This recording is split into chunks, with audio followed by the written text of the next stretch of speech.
You've spent years preparing for the moment everyone else laughed at. The freeze-dried food, the water filtration, the off-grid power setup, the medical supplies, the firearms, the field manuals you read cover to cover while your neighbors were arguing about sports. You sacrificed vacations and social credibility and the quiet comfort of pretending everything would be fine, so that when the lights go out and the shelves empty and the gas pumps stop working, you would not be the one standing in the street with your hands open, waiting for something that isn't coming. Here's the brutal irony nobody in this community talks about loudly enough. The moment it all falls apart, you become the most dangerous person to be. Not because of what you'll do, because of what you have. In a world where the average household has maybe 3 days of food and absolutely zero plan, a person with 6 months of supplies, a working water source, and a loaded rifle isn't just a survivor. They're a target, a walking stockpile, a solution to someone else's desperation. And desperation, once it reaches critical mass in a society that's lost its infrastructure, doesn't knock politely. It doesn't negotiate in good faith. It watches from a distance. It calculates angles. Then it moves. And it does not stop until the problem is solved. What most preppers model in their heads is a lone, starving stranger stumbling onto their property. Disorganized, easy to read, easy to handle. What they don't model is the organized, motivated, sometimes institutionally backed pressure that will come from multiple directions at once, from people they never anticipated, using methods their defensive perimeter was never designed to stop. So let's talk about that. 5 types, 5 threats, all of them real, all of them historically grounded, and none of them the fantasy scenario you've been quietly rehearsing in your head. Because if you don't know exactly who's coming, there's no version of prepared that keeps you safe. The first type gets the most airtime in prepper circles, and even with all that attention, most people still get them completely wrong. The unprepared masses. The image burned into most preppers' minds is a disorganized mob, panicked, directionless, easy to turn back at the fence line. That image is comfortable. It's also the one most likely to get you killed. Picture this instead. It's night 10. Your generator is running. Somewhere out in the dark, in a neighborhood that has been completely silent and cold for over a week, your light is the only light anyone can see for several blocks in every direction. Your generator is the only mechanical sound anyone can hear. The smell of a cooked meal drifted out of your kitchen window 2 nights ago and traveled further than you think in cold, still air. And 3 streets over, a group of people who have been hungry since day 4 are sitting together in the dark, watching that glow, and talking quietly about what it means. Post-Katrina New Orleans, the siege of Sarajevo, every major disaster shows the same pattern without exception. Within 72 hours, people form loose coalitions and start sharing intelligence about who still has power, who's been cooking, whose property looks different from everyone else's. The disaster sociology research on this is consistent across every event ever studied. Informal leadership emerges. Scouts get sent out. Information gets traded. The group that was a scattered collection of desperate individuals on day 2 is a functioning reconnaissance network by day 5. By day 10, it isn't one person at your tree line. It's 14. One of them is a veteran. One grew up hunting and can move through terrain at night without making a sound. One is just patient and has nothing left to lose and has been watching your response patterns for 3 days. They've studied your generator schedule. They know how long it takes you to react to a noise from the east side of the property. They've mapped your blind spots. They don't need to overpower your position in a direct confrontation. They just need to outlast your willingness to stay awake. And there are 14 of them taking shifts while you are one exhausted person running on adrenaline. The counter to this isn't more ammunition or a higher fence. It's community integration before the breakdown. And that conversation makes most hardcore preppers deeply uncomfortable Because it requires trust, and trust requires a degree of vulnerability the entire preparedness mindset is built around avoiding. But the record is not ambiguous. Isolated survivors with resources get overwhelmed. Networked communities with resources survive. Every time. The second type is harder to sit with because they come wearing a familiar face. Imagine this. It's day 12.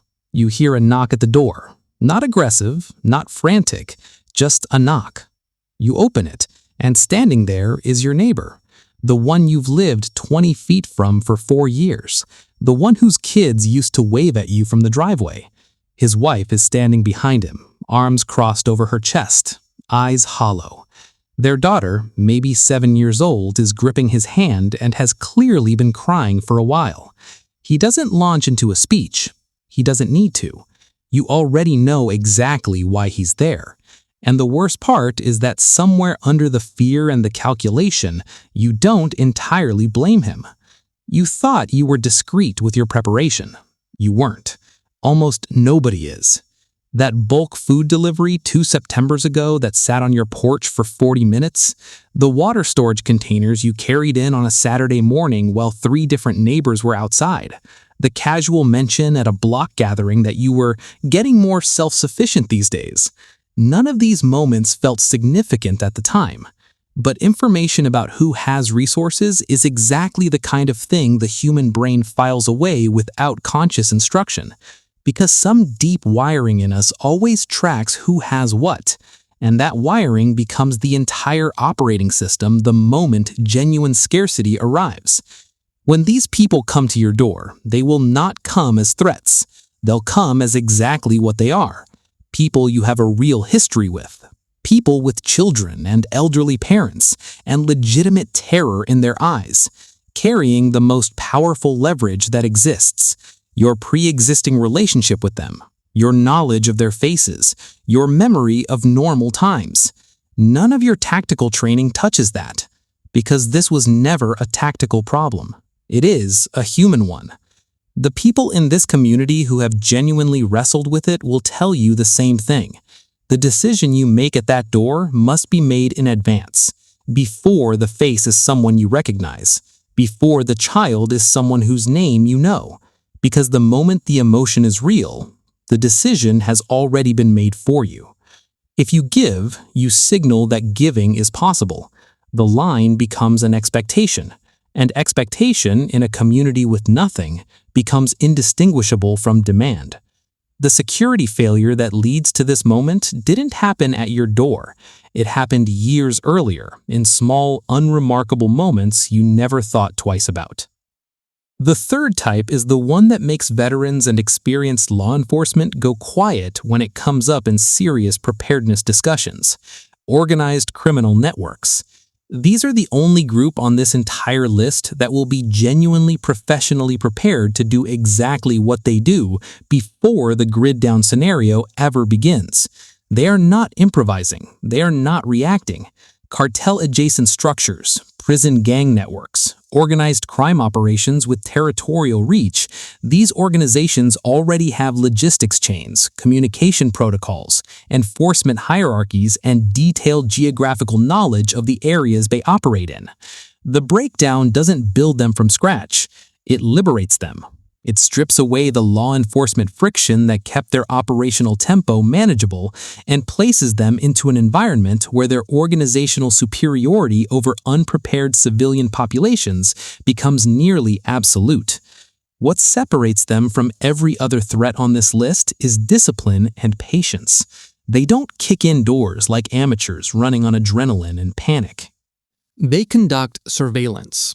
They use spotters positioned at a distance over days or even weeks. They study your schedule, your shift rotations, how many people are awake at what hours, where your attention tends to drift. They create distractions, a sound at the far end of your perimeter, a vehicle moving slowly past twice in one evening, a shape in the tree line that's gone by the time you look directly at it. And then they move at 3 a.m. when your watch rotation is thinnest, when fatigue has done its work, when the gap between your awareness and your vulnerability is at its widest. The entry point is never the most fortified door. It's the moment your guard slipped. What makes this threat categorically different from the hungry neighbor or the desperate mob is that these people have done this before, many times, under pressure, under surveillance, against armed targets, in environments where mistakes meant death. They have institutional knowledge built across years of operating in exactly the kind of low-rule, high-stakes environment that a breakdown creates. You have been preparing for a scenario they have already been living in. That asymmetry is not something more ammunition closes. Their target selection is not random. A rural property with visible solar infrastructure, a functioning water well, stored fuel. That information travels through informal networks faster than most people realize. In a collapsed economy, intelligence about a stocked location is an extremely tradable commodity, and someone always knows someone. The practical defense against this category of threat is not something an individual household can provide for itself. This is bluntly a militia-level coordination problem. It has never been a bunker problem. The fourth type will genuinely catch a significant portion of this audience off guard because it represents an institution many preparedness-minded people trust, support, and in some cases actively work within: local government. Here's how it actually unfolds. A county emergency manager is sitting in a conference room 6 weeks into a serious infrastructure breakdown. Outside that building, people are sick. Children are losing weight. The elected official sitting across the table is fielding several hundred calls a day from constituents who are suffering visibly and who expect someone to do something. Into that room comes the simple, logical, politically uncomplicated observation.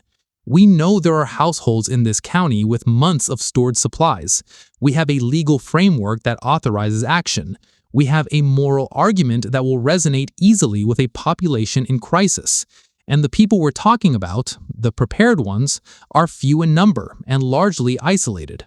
The legal architecture that enables this is real, documented, and not widely read.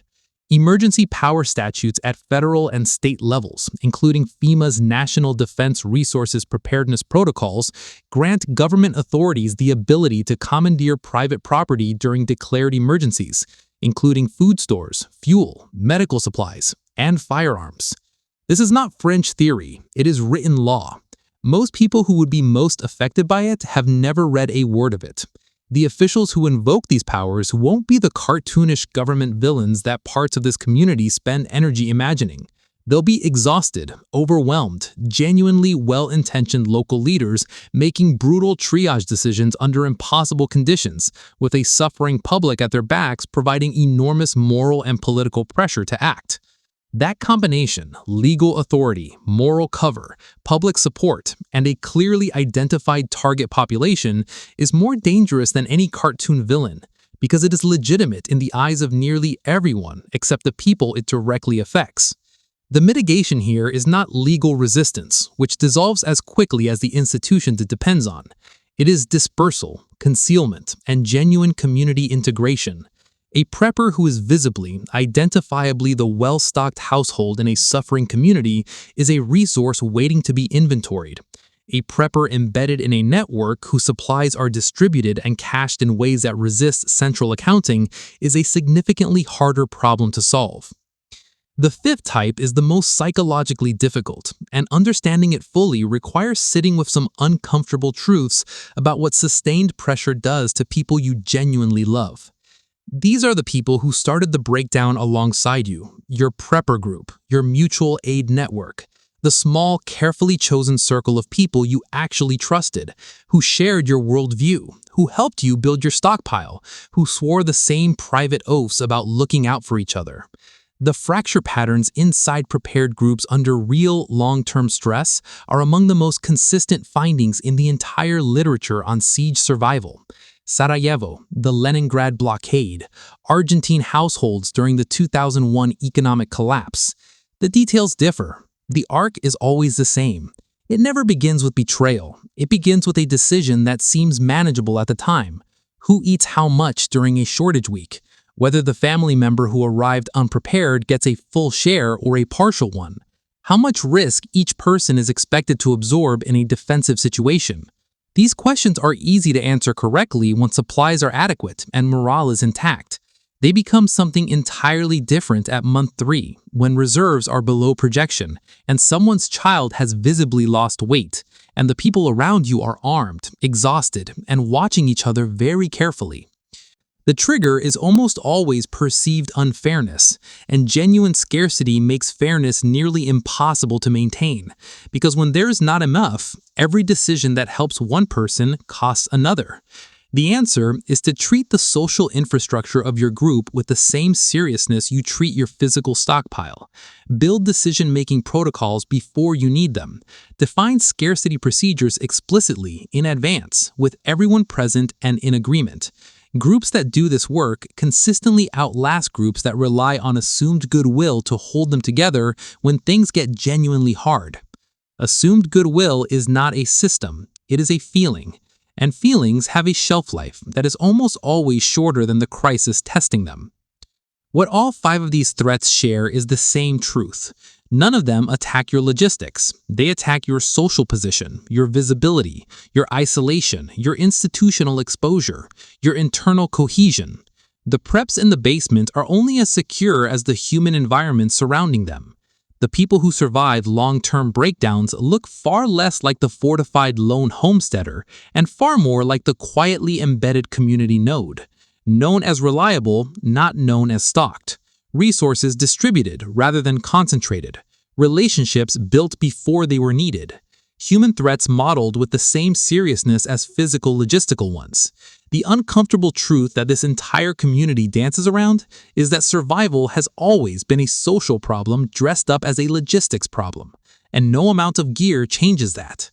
Your physical preparation matters. Water, food, medicine, defense, these are real and necessary, but necessary conditions are not sufficient ones. A well-stocked, isolated prepper when it all falls apart is not a survivor. They are a prize. You did the hard work of seeing the storm before it arrived. Don't let the last blind spot, the human one that was always right in front of you, be the one that gets you.